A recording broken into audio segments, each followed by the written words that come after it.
আপনি ধানের শীষের যে শক্তিশালী আপনি না, ছোটখাটো কোনো সুবিধা নিয়ে আমরা যেন এই ধানের শীষের মর্যাদা নষ্ট না করি।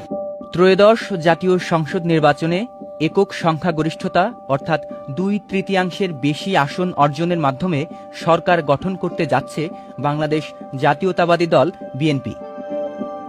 সারা দেশে বিভিন্ন স্থানে ক্ষমতাসীন দল ও 11 দলীয় জোটের প্রার্থীদের মধ্যে প্রতিদ্বন্দ্বিতা লক্ষ্য করা গেছে। কোথাও কোথাও হাড্ডাহাড্ডি লড়াই হলেও কিছু আসনে ফলাফল ছিল একেবারেই একপাক্ষিক। তেমনই একটি আসন রাজবাড়ী 2। এই আসনে বিপুল ভোটের ব্যবধানে জয় পেয়েছেন বিএনপি মনোনীত প্রার্থী হারুন অর রশিদ।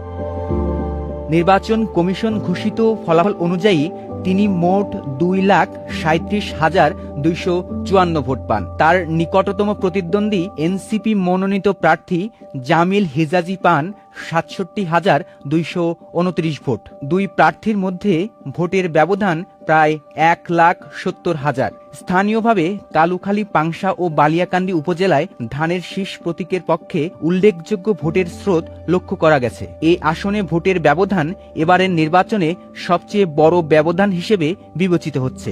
স্থানীয় ভোটারদের একটি অংশ মনে করছেন প্রার্থীর ব্যক্তিগত গ্রহণযোগ্যতা, সাংগঠনিক শক্তি এবং মাঠ পর্যায়ের সক্রিয় প্রচারণা এই ফলাফলে প্রভাব ফেলেছে।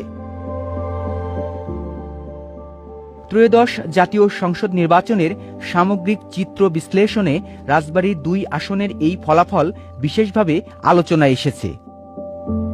সৈকত আহমেদ দ্বীপ, চ্যানেল আই।